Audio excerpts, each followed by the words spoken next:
27-year-old Brian Shaffer was a second-year med student at The Ohio State University.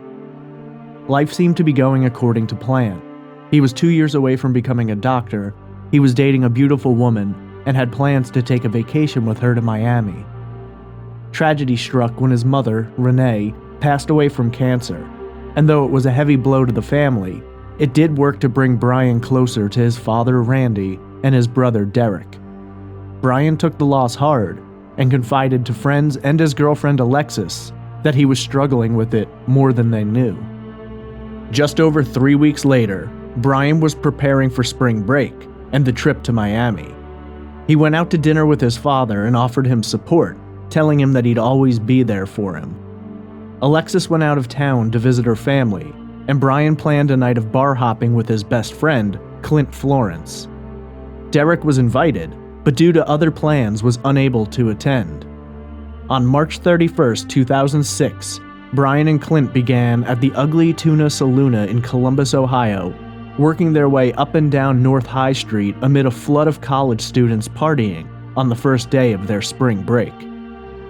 Sometime around midnight, Brian and Clint ran into Meredith Reed, who gave them a ride back to the Ugly Tuna Saloona and shared a drink with them. Surveillance cameras captured Brian standing outside the bar at 1:55 a.m., talking to two women. He walked back into the bar and apparently vanished into thin air. Neither Clint nor Meredith can account for his whereabouts at that point, and when the bar closed down a few minutes later, Brian was not amongst the crowd exiting. Family and friends became worried, notifying the police that Brian had disappeared. Investigators pored over hundreds of hours of security cameras from the Ugly Tuna as well as surrounding businesses and could find no signs of Brian. He never returned to his apartment, his car was never touched, and to this day there has been no activity on his bank account or social security number. Devastated, Alexis and Brian's family worked hard to drum up support for his cause, building a website and putting up flyers everywhere they could. Alexis called his cell phone every night, but always got his voicemail. Strangely, despite his support early on, Clint Florence quickly hired a lawyer and refused to take a polygraph test, making Brian's family question whether or not Clint knew where Brian was, or worse, had taken part in a crime which had led to Brian's disappearance. Over the years, speculation has run rampant about the smart and handsome med student who walked into a bar and never walked back out. Then one night, Alexis called Brian's cell phone, and it rang. The phone was not equipped with GPS, but police were able to ping the tower nearby, and his phone appeared to be in a Columbus suburb, but they were never able to locate it or figure out why it rang that particular night. 11 years later, the police have no better idea of what happened to Brian than they did the night he vanished. In all of those years, there were never any new clues or any confirmed sightings. Neither Brian, his wallet, keys, or cell phone have ever been located. Tragically, 2 years after Brian vanished, his father Randy was killed in a freak accident during a storm, leaving Derek as the last member of his family and the man who would take up the mantle of searching for Brian. What happened to Brian Shaffer? Did he ever leave the Ugly Tuna that night, or is it possible that his body remains concealed within? Did a stranger accost him in a robbery gone wrong and dispose of his body? Was Brian, still struggling with the loss of his mother, desperate to get away and therefore executed a masterful disappearing act? Did Brian, so heartbroken and sunken into depression, choose to take his own life? Or does someone close to Brian know exactly what happened to him and has chosen to hide the truth for all of these years? This is Trace Evidence, Episode 24, The Disappearance of Brian Shaffer.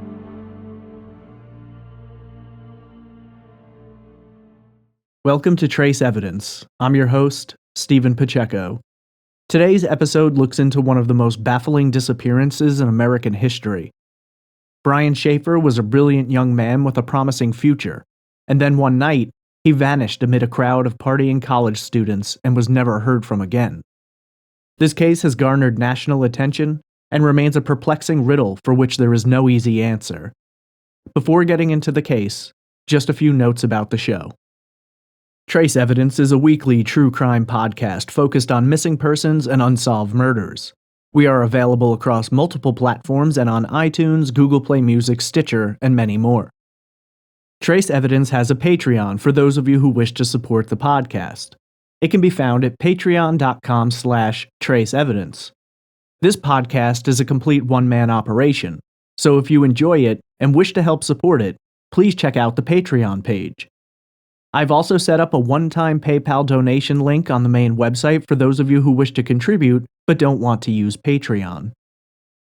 Links, information, and more items, including YouTube videos and full episode transcripts, can be found on the website at trace-evidence.com. If you'd like to contact me, you can email me at traceevidencepod@gmail.com, tweet me at traceevpod, that's TRACEEVPOD, add me on Instagram at traceevidencepod, or join the Facebook discussion group simply by searching for Trace Evidence Podcast or clicking the direct link on the website. If you have questions, comments, or case suggestions, I'd love to hear from you. As a final note, if you enjoy the show, please rate and review it on whatever app or platform you're listening on. The more ratings and reviews the show gets, the easier it becomes to find the podcast, and the more attention can be given to the cases that I cover. Today I look into the disappearance of Brian Shaffer. I've followed this case for a long time, and while I usually try to stick to cases with less attention, this has been highly requested by listeners, and it's a case that absolutely confounds everyone who digs into it. This is episode 24, The Disappearance of Brian Shaffer.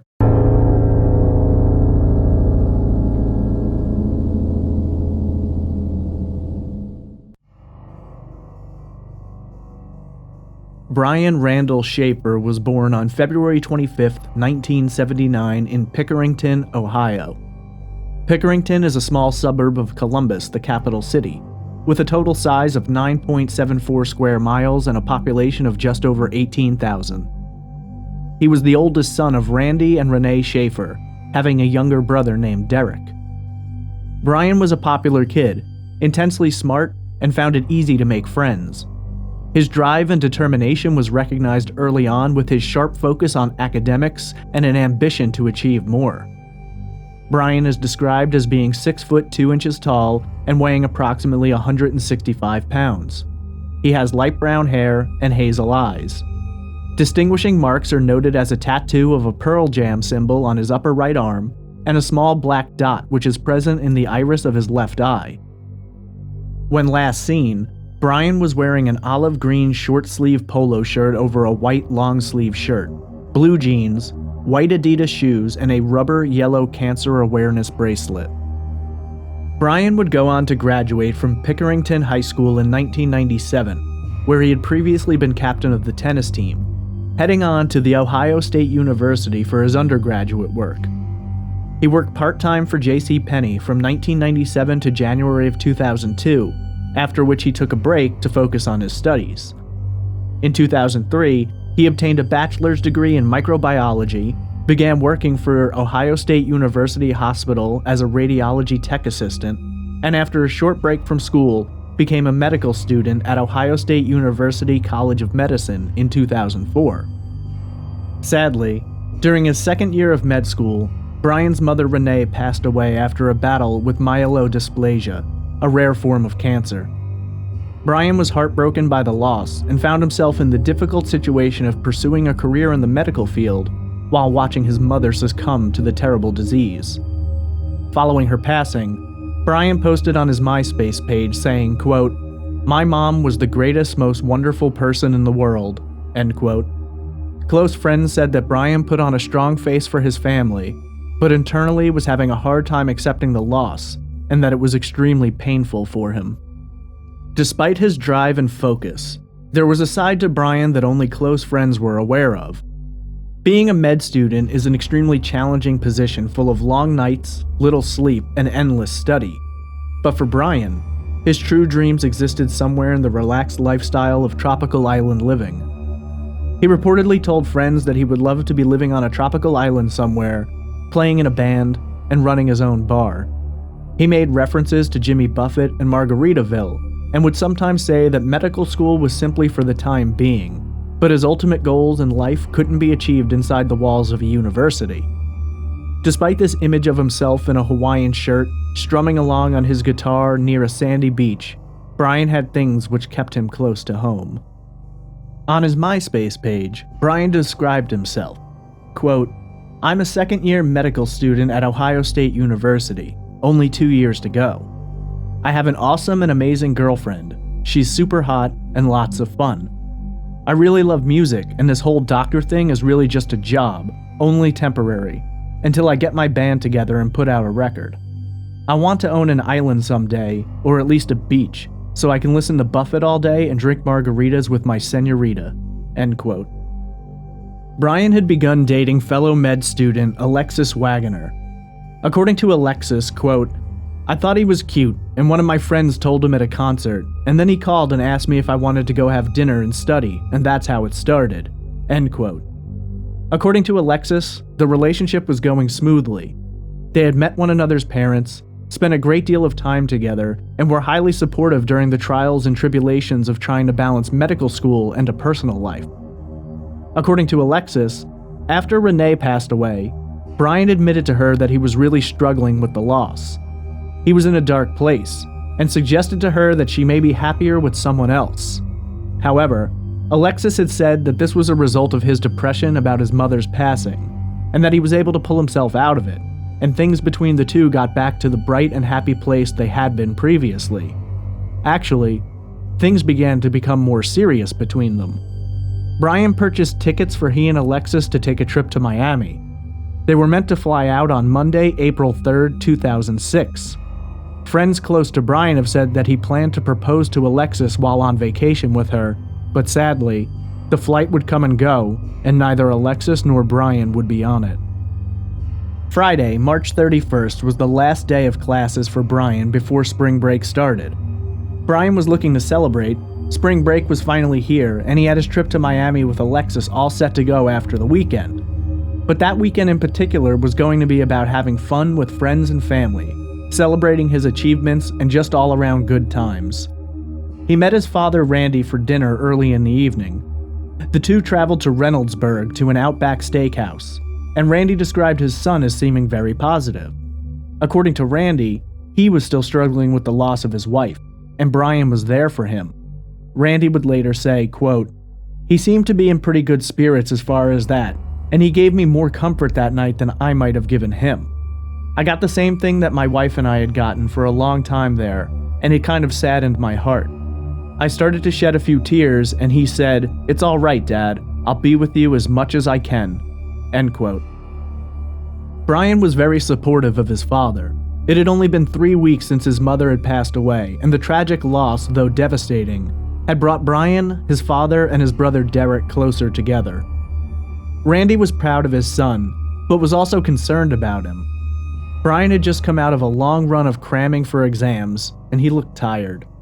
Randy would later say, quote, "He would study maybe 2 o'clock till 8 or 9 in the morning. He was a night owl. He wasn't getting much sleep." End quote.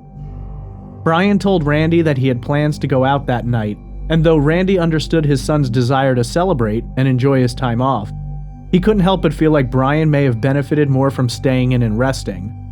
Despite his hesitation about it, Randy figured that Brian was mature and a dependable man, and that he shouldn't worry too much about it, and so he elected not to push the issue, a decision he would later regret.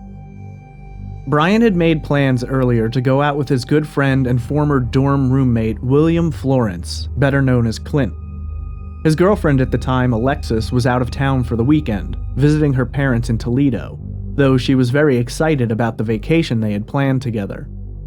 Flying solo that weekend, Brian saw it as the perfect opportunity for a guy's night out, so he and Florence planned to go to the Ugly Tuna Saloona located at 1546 North High Street in Columbus, not far from where Brian was enrolled in medical school. The Ugly Tuna was an upstairs bar located in the South Campus Gateway and was a popular spot for students. North High Street was the center of nightlife for local university students, but on this particular weekend, with spring break beginning, the streets were flooded, and the local bars and restaurants that dotted the avenue were chock full of partiers. It was a cool night, though the bitterness of winter seemed to be subsiding and coats were cast aside for long sleeves, though it wasn't quite warm enough for shorts. Brian and Florence arrived at the bar at approximately 9 p.m. Brian invited his brother Derek and his girlfriend Maureen along for the night out. Derek was interested, but he and Maureen had plans to attend a show at a comedy club, the Funny Bone. Derek thought perhaps he and Maureen could attend afterwards, but when the show ended, they were both feeling tired. Asked about this later, Derek stated, quote, "We were trying to meet up. I'd been to a comedy club in Columbus, but it was late. Maureen, my girlfriend, and I headed back to where I lived and met with friends at a local bar instead." End quote. Derek can't help but feel like if he would have made different choices that night, his brother might still be safe and sound. In an interview, he later said, quote, "I've thought about that night over and over and over for 10 years. What if I had been there that night? Would things have been different? Would my brother still be here? I've carried that guilt around for a while." End quote. At approximately 10 p.m., Brian placed a call to Alexis. According to reports of the time, Brian expressed how much he missed her and loved her. He told her that he was excited and looking forward to spending the next week with her in Miami. The two said goodnight, and Brian explained that he was going to be doing some bar hopping with Clint Florence, and Alexis reminded him to give her a call the next day. This would be the last time Alexis would ever speak to Brian. Brian and Clint left the Ugly Tuna, headed down the street, and made a few stops along the way at other bars.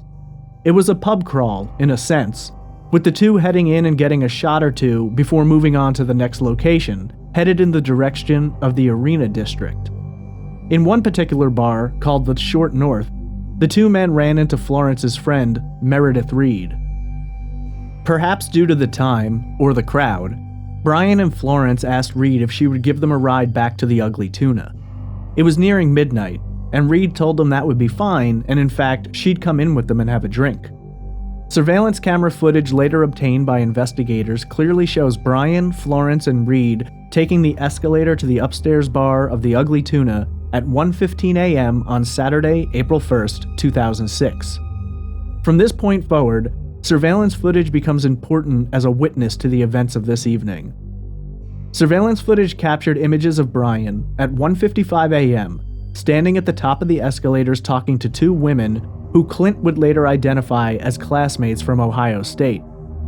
At this point, Brian turns around and walks back into the bar, and the trio discussed heading home, feeling pretty done with the night's events. Reed and Florence would later tell police sometime after Brian re-entered, they became separated from him. According to Reed, quote, "Clint and Brian were talking about something, and Brian mentioned he was going up, toward the stage area." End quote. This was the last time either Reed or Clint reports seeing Brian. As the bar began closing up, Reed and Clint say they looked all over for Brian, but were unable to find him. There was a large mass of people now traveling towards the doors, as last call had passed. Clint and Reed, at this point, assumed that Brian may have met up with other friends or taken a cab home, and so they left, not thinking much else about it. It wasn't uncommon for friends to get separated when out drinking in such a crowd, and Brian was a responsible guy who had never had any issues before, so they didn't think too much about it. The Ugly Tuna officially closed at 2 a.m. Strangely, there is no surveillance footage of Brian leaving the bar that night, which to this day absolutely baffles investigators. No one was aware of Brian's disappearance at first. Brian's father, Randy, placed several calls to his cell phone that weekend, but received no answers. Alexis also called for Brian, but she too was unable to get him on the phone. She was coming back into town and still very much looking forward to their vacation, so she headed over to his apartment, but could find no sign of him. She spent the weekend in his apartment waiting for him to return, and her fear and nervousness grew exponentially every time she dialed his number and failed to get an answer.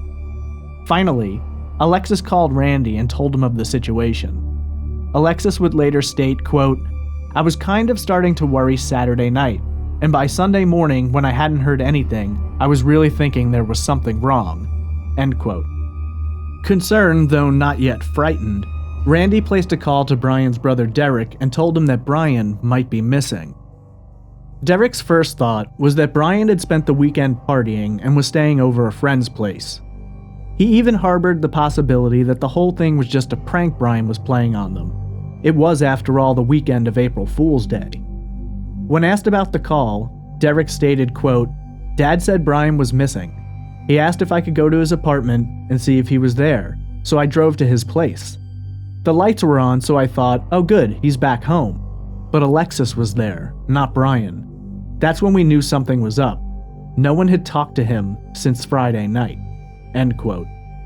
According to Alexis and Derek, Brian's car was still parked in its space near his apartment and nothing had been disturbed on the inside.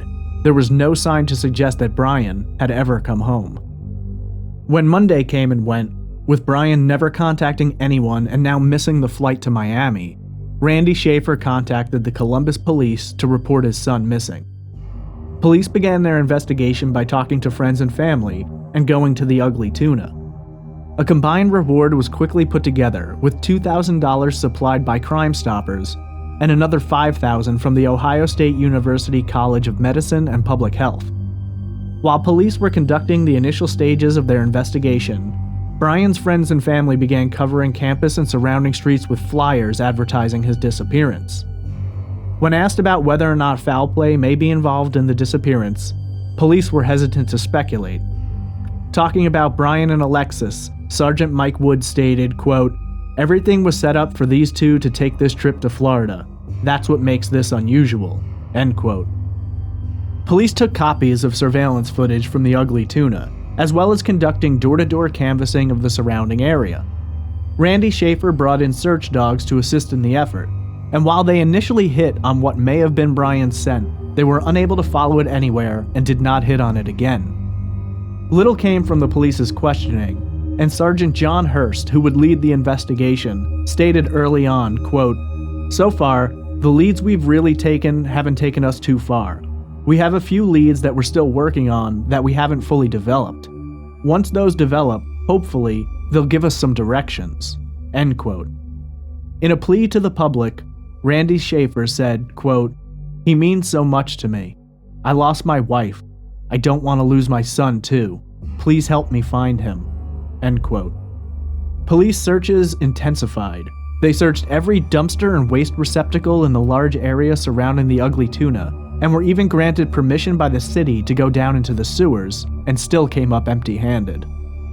Early on in the investigation, police seemed to be curious about the accounts given to them by Meredith Reed and Clint Florence, the last two people to have seen Brian that night. They weren't sure if they could possibly know more than they were saying, or who may have been involved, and so they issued a round of polygraph tests. Brian's father Randy volunteered and was tested and passed. Meredith Reed also submitted to a test and passed. On the other hand, Brian's best friend Clint, who initially was very open to assisting investigators, refused to submit to a polygraph test and quickly hired a lawyer, through whom all future communication with police would be conducted. This behavior set off some red flags for friends and family, particularly Brian's brother Derek, who later said, quote, "I don't know Clint very well, but I always thought something was off with him. The way he talked about my brother after he went missing, kind of in a negative way. I wouldn't expect that from someone whose friend vanished. If Clint knew something, I hope he would have shared it. I deserve to know." End quote. Clint's lawyer, Neil Rosenberg, when asked about why his client appeared to be concealing information from the police, responded strongly. In an email, Rosenberg said, quote, "The only burning issue with the authorities remains Clint's refusal to be polygraphed. That decision was based on my recommendation and advice to Clint, not because he has been misleading or has something to hide, but that he simply has nothing new to tell and was totally upfront and honest with them from the beginning. As far as Clint is concerned, this matter is closed." End quote. Many have taken issue with Clint's position, feeling that if he truly had nothing to hide, he would be more open and helpful. He refused polygraph tests on 2 separate occasions. I've been fairly open with my feelings on polygraph tests in the past, from their validity to their necessity, but public opinion does tend to shift when someone refuses one, even if legally that is the more logical choice. Alexis was devastated by Brian's disappearance, and spent a great deal of time both in his apartment and putting up flyers everywhere she could. She called his cell phone frequently, leaving him messages or just to feel like he was still within reach. As the investigation developed further, leads were becoming few and far between. Police examined the camera footage from the Ugly Tuna, though they couldn't quite figure out how they could watch Brian enter the bar at 1:55 a.m. and then never exit. They considered the possibility that he may have slipped by the cameras, though this seemed unlikely. Grasping at straws, they theorized he could have changed his clothes or put on a hat to conceal his face and have left, but that would suggest he was planning to disappear, and investigators did not think that was likely the case, though it had to be considered. Police were able to account for and identify nearly every individual seen leaving the Ugly Tuna that night, except for Brian. The two women he was seen speaking with that night were later identified as Brighton Zatko and Amber Ruick. When asked about Brian, Ruick didn't have any ideas and told reporters that she had never been asked to take a polygraph. Police were absolutely baffled by Brian's disappearing act. There was a service freight elevator, which could have been taken as an exit, that wasn't under surveillance. Investigators initially thought he could have left via that method, but as their search expanded, they began reviewing surveillance footage from all surrounding businesses. Columbus has the most surveillance cameras of any city in the state of Ohio, more than Cleveland, Cincinnati, and Toledo combined, and yet they could find no signs of Brian. One of those cameras had a clear shot of the freight elevator exit, and Brian never appeared anywhere on it. Strangely, a month after Brian disappeared, Alexis received a phone call from police. In May, someone had broken into Brian's apartment, and they needed her to come down and identify any items which may have been missing.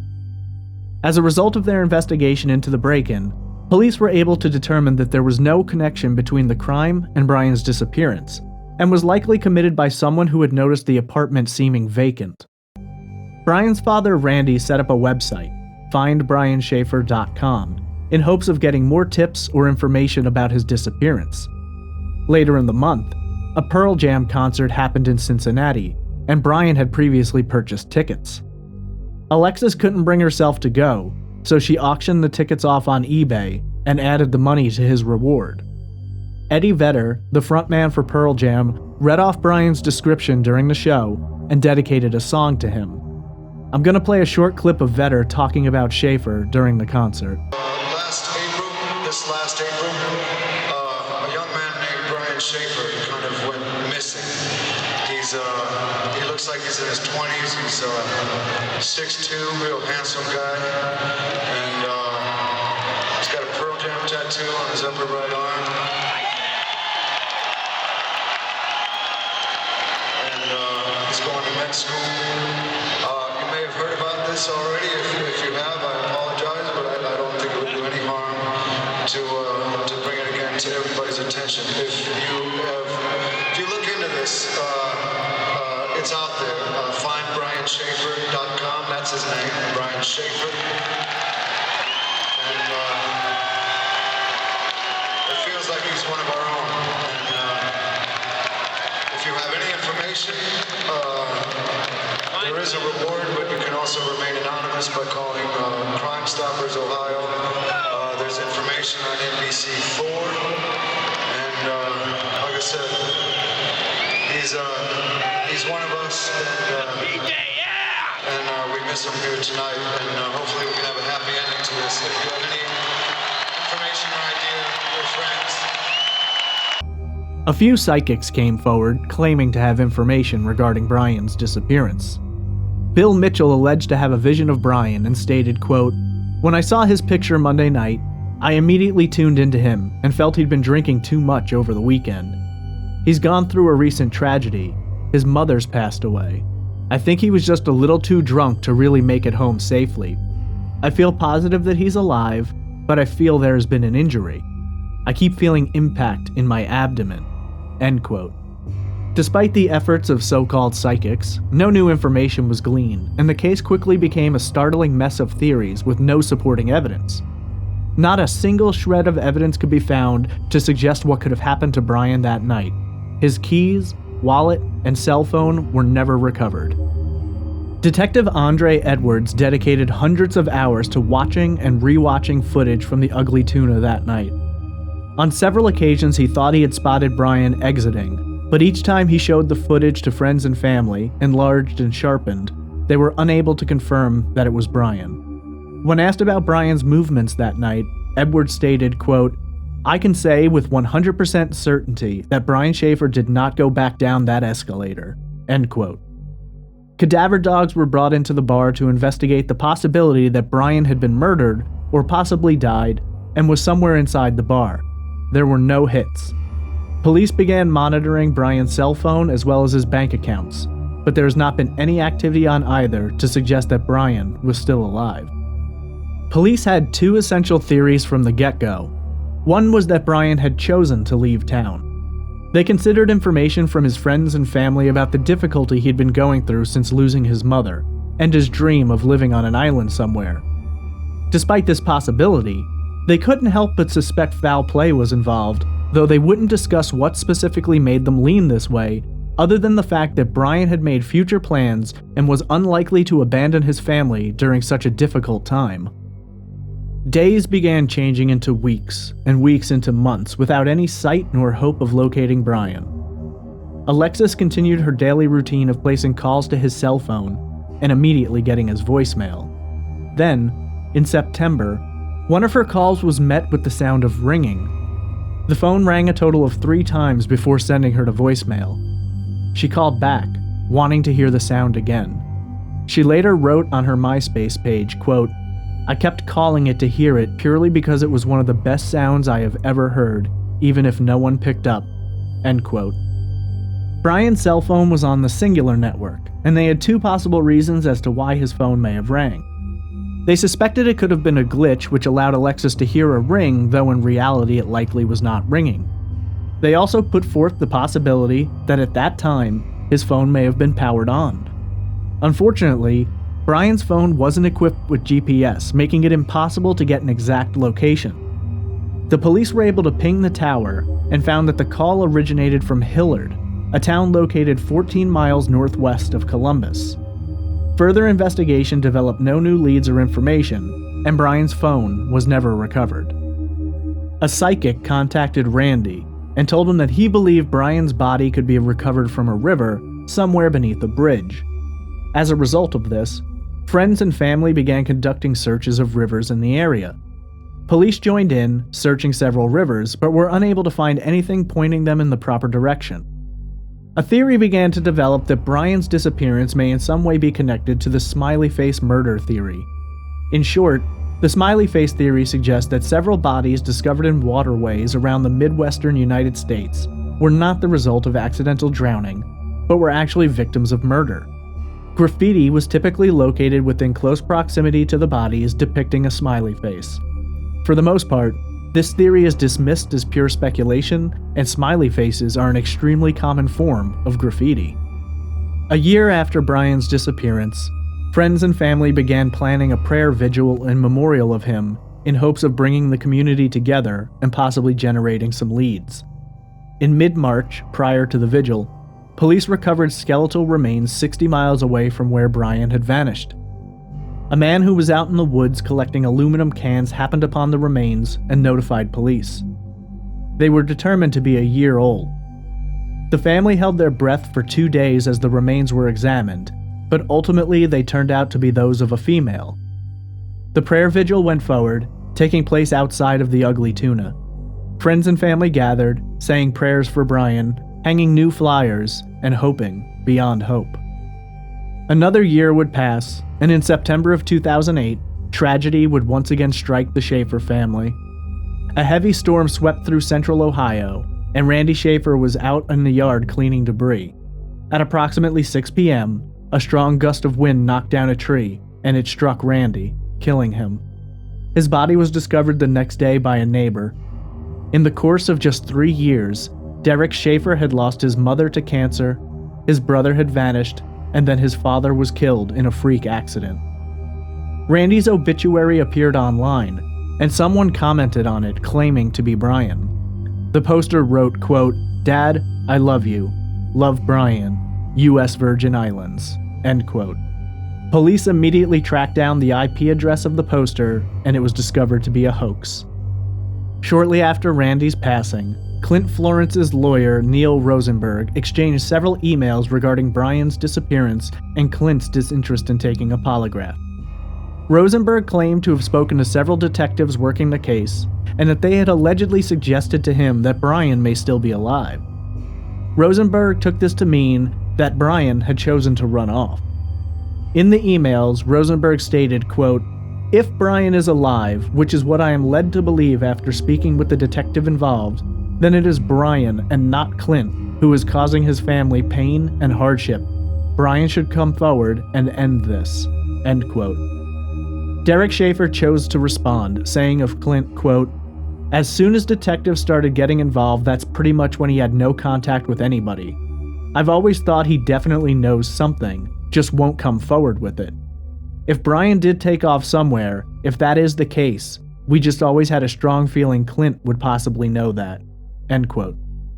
No new leads or information have come to the surface in the 11 years since Brian disappeared, and those who loved him and miss him have been forced to move forward with their lives. Derek Shaffer moved away with his wife.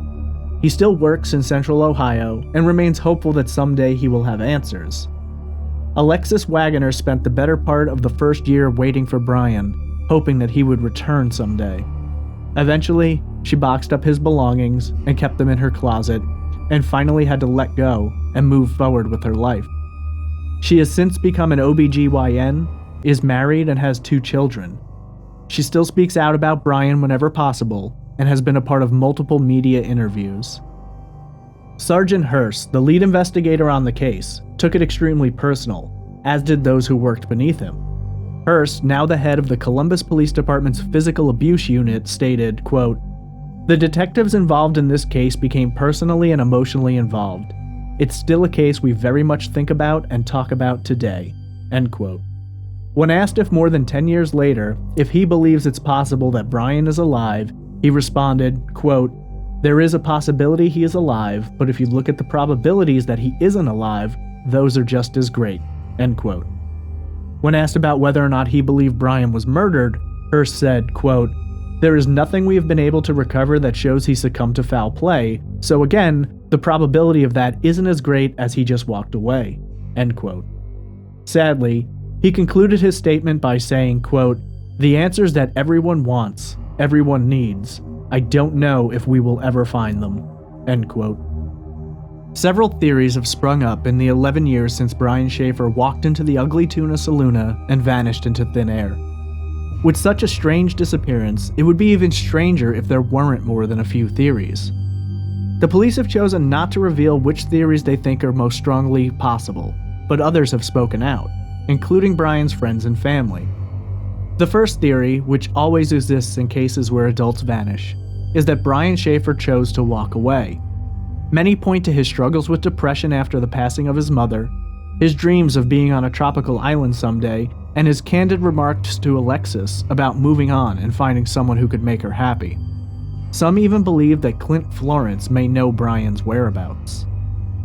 Another theory is that Brian didn't just walk away, but that he committed suicide. If indeed his depression had worsened, and he saw his life going in a direction that he didn't wish to pursue any longer, many believe it's entirely possible that he chose to take his own life.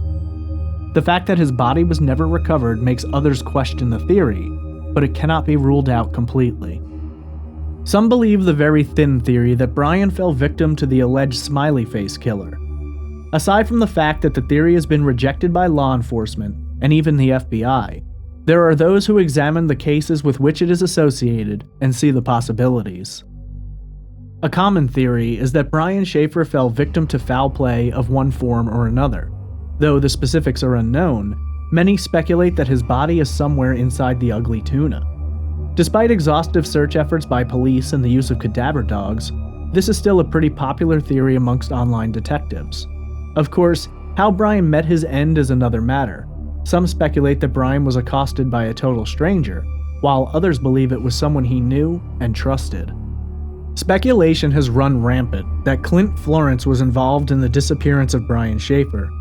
There have been rumors for years that Clint was involved in some kind of illegal activities, and that he and Brian were beginning to experience moments of tension surrounding these acts.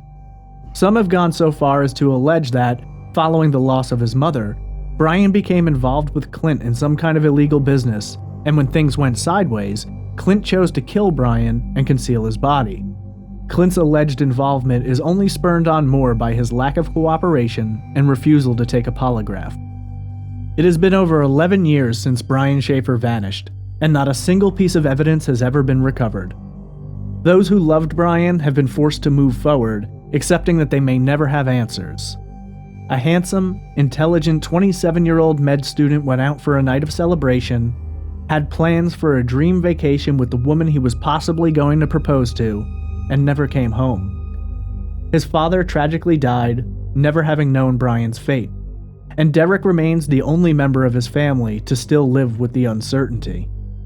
He wears a green bracelet with Brian's name on it to this day, hoping against all odds that he will one day find his brother, or at least discover what happened to him.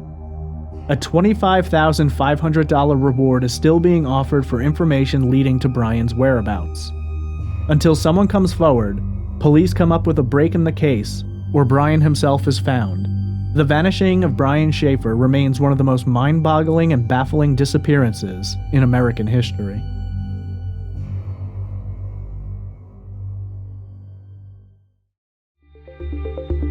Wouldn't it be great if there was a place to discover awesome discounts on gently used clothes?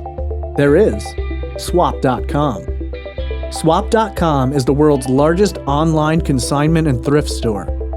With Swap.com, you can save up to 90% off retail prices on your favorite brands like Lululemon, Carter's, Nike, J.Crew, and Gap. Between 6,000 to 10,000 new items added daily. If something doesn't fit, enjoy hassle-free returns within 30 days, no questions asked. I have a special offer for all Trace Evidence listeners. Using the promo code TRACE40, you will receive a 40% off store-wide discount for your first order, and free shipping is included. This offer is valid now through November 30th. Visit swap.com and don't forget to use your promo code TRACE40 for some amazing deals.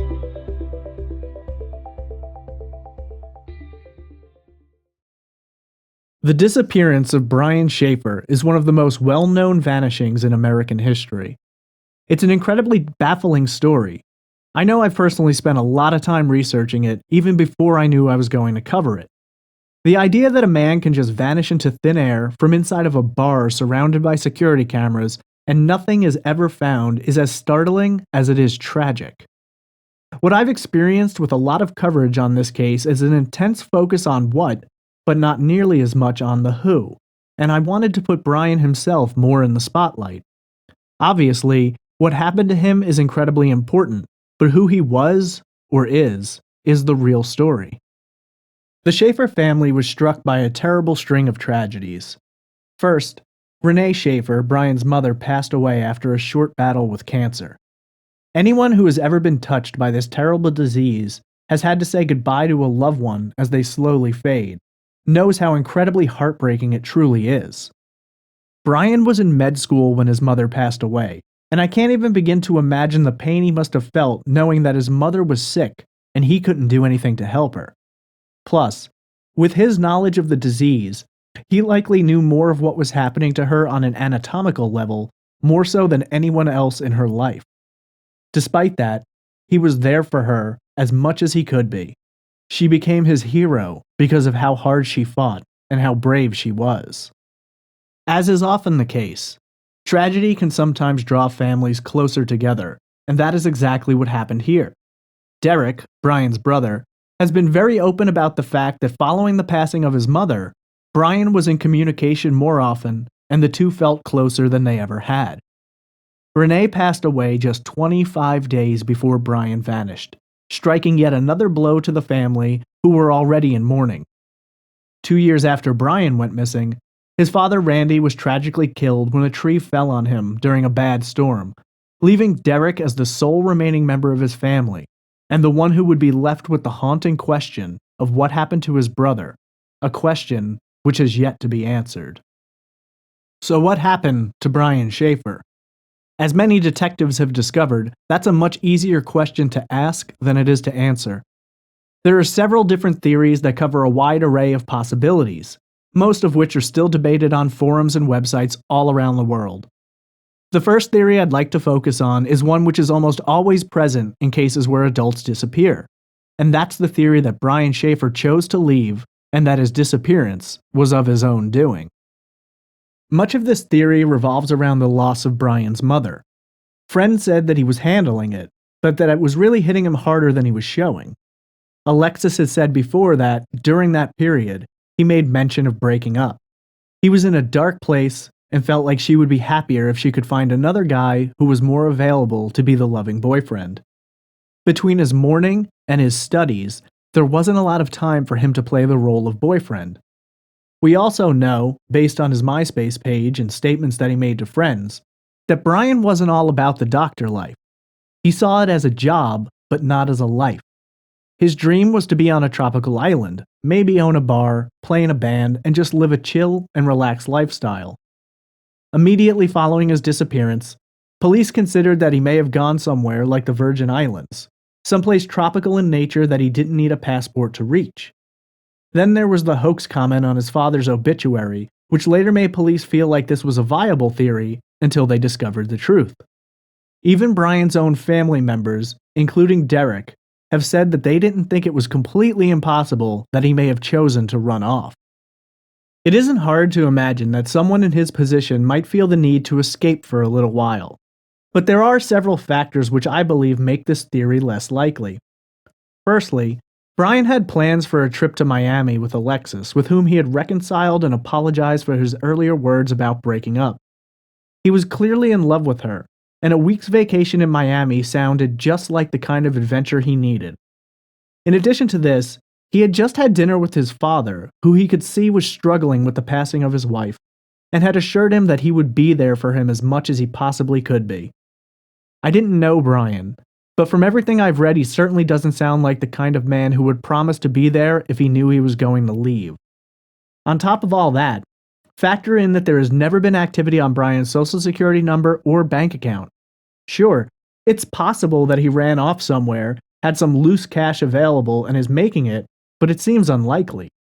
The clincher for me is that, if Brian had run off, I find it hard to believe he would have maintained radio silence when his father passed away. Another thing which I think plays a role in this is that Brian's face has been plastered all over websites and news reports. There are copious amounts of news articles, special reports, and podcasts which have touched on this case. I think it's incredibly unlikely that he would be able to just disappear into the masses without someone having seen him by now. This isn't the 1950s, and vanishing by choice is nearly impossible these days unless you're willing to travel to a country where technology, like the internet, isn't as widespread. And even then, you're going to have a hard time being an American trying not to stand out. I can honestly understand thinking Brian had chosen to leave early on.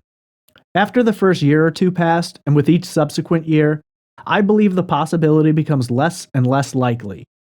I know there's been a lot of speculation about it, and some of which has come from Clint Florence's lawyer, which I'll address later, but I don't believe there is much evidence to suggest this is what happened. Frankly, there isn't much evidence, period. To believe that Brian chose to vanish, I think you have to look at it from a perspective that he planned it out. I sincerely doubt it was a spur-of-the-moment decision he made, because if it was, then he managed to pull it off flawlessly. But to play devil's advocate, let's assume he chose to leave.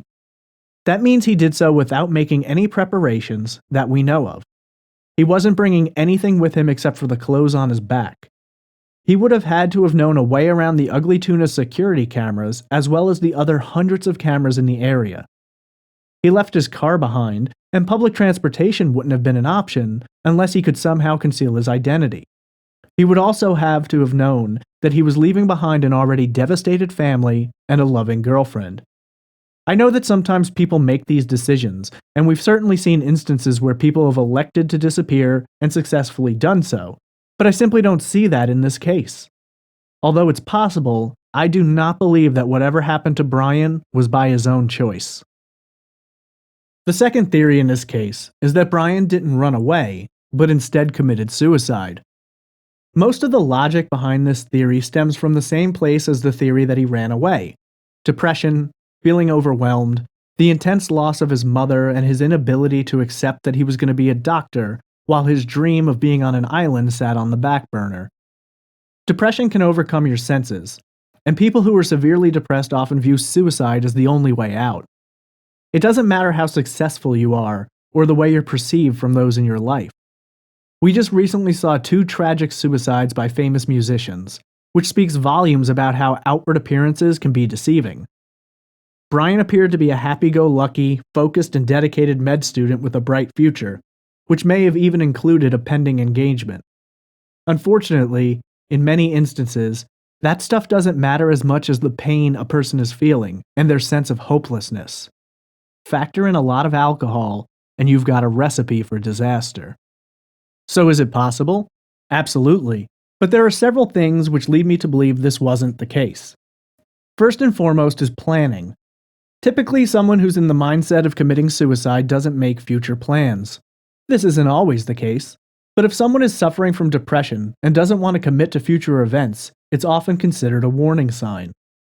Brian did commit to future events, and he expressed excitement about them. Beyond that, Brian vanished from the Ugly Tuna that night. That seems like an extreme length to go to in order to commit suicide.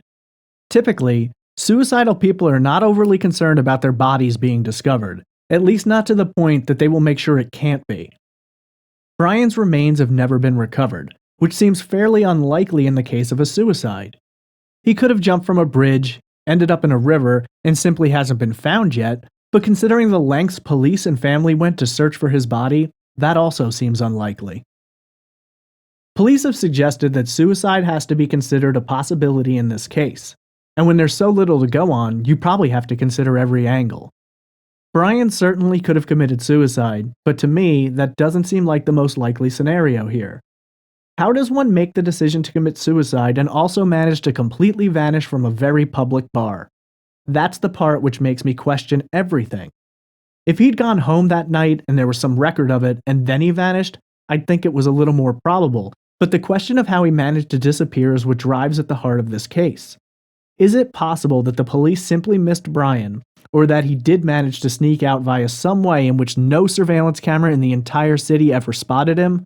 Yes, but it's also highly unlikely.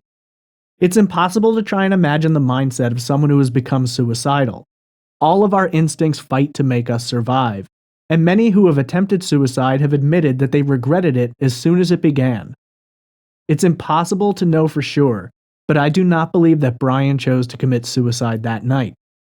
There is a slim possibility that Brian may have died accidentally, as has been suggested by some, that he may have indulged in some illegal drugs and died as a result of those activities, and that whoever he was with disposed of his body. Though this is possible, I also find this unlikely. The final 2 theories address the possibility that Brian may have fallen victim to foul play. So there are 2 essential possibilities here: that Brian was killed by someone he knew or by a total stranger. Each of these has a subset: that Brian was killed in and left in the Ugly Tuna, or Brian was killed elsewhere. Approaching the first theory, that it was either someone Brian didn't know or that it was someone he didn't know well enough to call this person a stranger, there are several different roads that can be traveled. Though many believe that Brian never left the bar that night, this seems almost impossible. The police swept the bar with cadaver dogs on multiple occasions. They also processed for DNA and were unable to come up with anything signifying that a crime had been committed. Though it goes beyond my understanding, I don't believe that Brian was killed and left somewhere in that bar. Aside from the fact that there are only so many places you could hide a body in there, eventually the smell is going to get people's attention. Now, you could believe that maybe he was murdered inside and then dismembered and removed from the location, but that seems like the kind of thing you'd see in a movie, and not so much a likelihood in this reality. Plus, wouldn't some of the employees have noticed? So for me, the stranger theory has to involve Brian being outside the bar. Assuming Brian managed to leave the tuna that night without being captured on surveillance cameras, it seems most logical that he'd have been looking to get home. Separated from his friends and his ride, likely fairly intoxicated, he could have tried to hail a cab or possibly even walk back to his home. A disoriented man in a part of town that wasn't the clean and nice area it is today, Brian would have been vulnerable. We don't know how much money he carried that night, but the idea that someone murdered him as the result of a robbery gone wrong isn't something which can be dismissed out of hand. At least not entirely. The problem I have with this theory is, when someone is mugged on the street and mortally wounded, the suspect doesn't typically take the body with him. Yes, it's possible this took place near a river, and Brian could have been weighed down, but again, I believe his remains would have been recovered by now, and considering the large quantity of cameras in the area, they would have probably seen something. If robbery wasn't the motive, it could have been of a more personal nature. We know Brian talked to 2 women outside the bar shortly before he disappeared. It's entirely possible that one of them had a boyfriend or simply someone who was with them who didn't appreciate the attention Brian was giving them and chose to make a move. Factor in alcohol and possible drugs here since you've got a lot of drunk and stoned college kids running around. Tempers can flare up pretty easily under those circumstances. Again, I hit the same wall though. How has his body never been recovered? Unfortunately, this is the detail which makes me question everything. I can't pretend to know all the ways in which someone could dispose of a body so that it's never found, but there was a construction site located near the Ugly Tuna. In fact, the freight elevator that was not being filmed led almost directly to it, though police would later say that a different business's camera shot that angle. I don't think it's impossible to assume that Brian could have been buried at the site, maybe in a space where there was a hole or some kind of area, and that it wouldn't be noticed before construction finished. It reminds me vaguely of the possibilities in the Kyle Fleischman case. Could Brian have been attacked and murdered, or possibly even abducted by a stranger? I believe so, but that's about where it ends. There's nothing else to suggest that there is any evidence of this, nor any hints about it. No one has ever talked, and typically in a situation like this, someone's going to open their mouth eventually. We've never heard from anyone, even the most remote hint, that Brian was murdered that night. There was the smiley face theory, but to me, that's one of those complex theories concocted without much evidence to support it. Also, it'd be impossible to link Brian to that theory since his body was never recovered. I do believe that Brian could have been murdered that night by someone he didn't know, and I consider that more likely than him choosing to run away or committing suicide. But as with every other theory so far, there's nothing to prove it. There's a startling lack of evidence here, and that makes everything possible. Now, if it wasn't a stranger, could it have been someone he knew and trusted? Many people, including Brian's friends and family, believe that his best friend, Clint Florence, knows more about what happened that night than he's saying. Brian spent the bulk of his evening with Clint, with the two moving up and down the street that night, hitting several bars before they ran into Meredith Reed, who gave them a lift back to the Ugly Tuna. Surveillance cameras confirm their presence there, and later show both Clint and Reed exiting without Brian. It isn't impossible to lose a friend when you're out partying. I've certainly been separated from friends when we've been out to a busy place. On the other hand, I also try to find my friends and don't like the idea of leaving if I don't know where they went. It's a lot easier today, everyone's got a cell phone, but 2006 wasn't that long ago, and Brian definitely had a cell phone on him that night. Leaving your friend behind doesn't make you a murderer, but it's something I would try real hard to not do. In the 2 days before police were contacted, everyone involved has said that Clint was extremely helpful and cooperative. He was trying to locate Brian, like everyone else, and had committed his time and energy to the process. Allegedly, it was when police became involved that Clint chose to cut communication and hire a lawyer.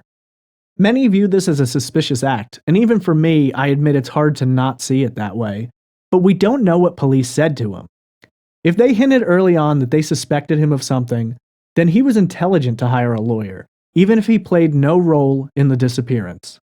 I know that if I were questioned tomorrow for a crime I did not commit, I'd answer to a point, but if I began to feel like they were looking for something to try and corner me, I'd absolutely hire an attorney. Any attorney will tell you it's just a smart move, and hell, most attorneys will tell you not to answer even the most simple and inane questions without having representation. Is that enough to condemn Clint? I don't think so. It's very easy to say that Brian was Clint's best friend and he should have been more willing to help, and I totally agree with that. But I also believe that there may be more to his reason for lawyering up than we have said, to a point. When it was later revealed that not only did he sever his communication with police, but also with Brian's friends and family, that threw up red flags for me, because I can't know for sure whether he did that by choice or if he was directed to do so by his lawyer. Multiple people in this case submitted voluntarily to a polygraph. Brian's father and Meredith Reed did, we know for sure, and both passed. At a minimum, that tells me that if Clint played a role in what happened that night, Reed was unaware and certainly didn't participate. Considering Clint left with Reed that night, that makes things a little more complicated. I don't really blame Clint for not doing the polygraph. As I've said in several episodes in the past, there isn't much benefit. They're inaccurate and undependable. They're so inaccurate and inexact that they aren't even admissible in court. So what does that tell you? If you refuse to take one, you look guilty. If you take one, it could say you're guilty whether you are or not. If you pass one, it can't be used in your defense should you be arrested and go to trial. I can't say whether or not I would have taken a polygraph in Clint's position, but I think I'd want to do everything to help my friend. The question about Clint really is, did he play a role in making Brian disappear, or did he assist Brian in pulling off a vanishing act? There's been rumor and speculation that Clint was in the drug business and that Brian, at a minimum, knew about it and at a maximum was involved in it. I don't see a lot of evidence to support this theory, but a lot of people believe this created some kind of tension between the two, and Clint wanted to eliminate Brian. It's possible, but again, we've got nothing in black and white to lend credence to this claim. Now, if there were any tensions and both men were drunk, it isn't impossible to see that something could have happened leading to Brian being killed, whether it had been on purpose or accidentally. The problem is, can you guess? Where is his body and how was it hidden or removed from the bar? Clint Florence doesn't strike me as a criminal super genius, so I doubt he'd have some way to eliminate Brian that night, but to also leave the bar and be captured on surveillance footage not looking the least disheveled or like he'd been in any kind of a struggle. Could Clint have played a role in the alleged death of Brian Shaffer? Absolutely. But again, we have nothing to support this theory. So what about the other side of the coin? Could Clint in some way have facilitated Brian's choosing to vanish? Maybe. If indeed Brian wanted to escape that night and assuming he were aware of the surveillance cameras, it isn't entirely impossible to believe that Clint could have brought something with him, a hat, a shirt, something which would allow Brian to leave unnoticed by the cameras. Even the police have theorized Brian could have changed his clothes that night. For me, it comes down to motive, the why, and the how. Could you help your best friend run off and then lie to his family, his girlfriend, and the police without feeling guilty? Also, when you know this case is slowly turning into a homicide investigation and that the police consider you a person of interest, isn't it more important to tell the truth, especially if it's as banal as Brian running away, rather than facing the possibility of being arrested for murder? It doesn't make a lot of sense to me, and sadly, if it comes down to a choice here, I'd have to say if Clint was involved, I think it's more likely he was party to a murder rather than someone who helped his best friend run away. But considering the lack of evidence, that is little more than speculation on my part and the part of many others who have dug into this case. What happened to Brian Shaffer in the early morning hours of April 1st, 2006? We may never know. This is by far one of the most disturbing and mystifying cases I've ever covered. I've been following it since nearly the beginning, and it continues to baffle me today. It's like a vicious cycle. The deeper you dig into it, the less it feels like you really know. I don't know what happened to Brian Shaffer, and I have such a huge amount of empathy for his family and friends. I can't begin to imagine what it was like for them when he disappeared, nor how every day since has been yet another one where some part of you, no matter how small, must still harbor hope that one day an answer will be found. If still alive, Brian Shaffer would be 38 years old. He's been missing for over 11 years. Maybe someday this riddle will have an answer, and peace and closure can be brought to the sole surviving brother, Derek, and those who have searched for him over all these years. Maybe someone out there has the answers, and we can only hope that that person comes forward and puts an end to this utterly baffling case.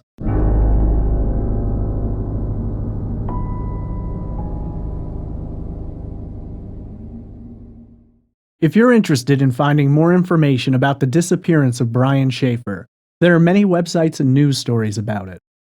The family has set up findbrianshaffer.com, where there is a lot of details about his disappearance. If you have more information about the disappearance of Brian Shaffer, please contact the Columbus Police Department or the FBI. What do you believe happened to Brian Shaffer? Tweet me at TraceEvPod, email me at traceevidencepod@gmail.com, or comment in the Facebook group. If you'd like to support Trace Evidence, please visit the Patreon page located at patreon.com/traceevidence.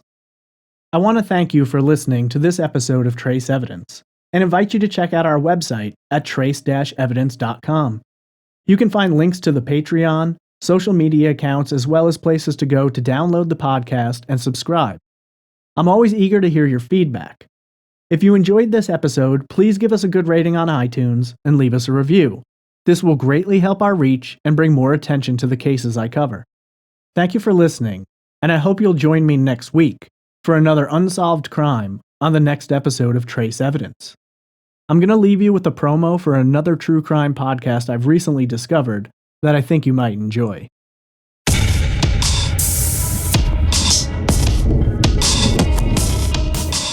I'm Casey. And I'm Samantha. And we're the hosts of True Crime Storytime, a podcast for all things true crime. We will be bringing you fortnightly episodes covering everything from murder and mysteries, disappearances, theft and fraud, abductions and kidnappings, and more importantly, trying to take a lesson away from each case, because every story has a message.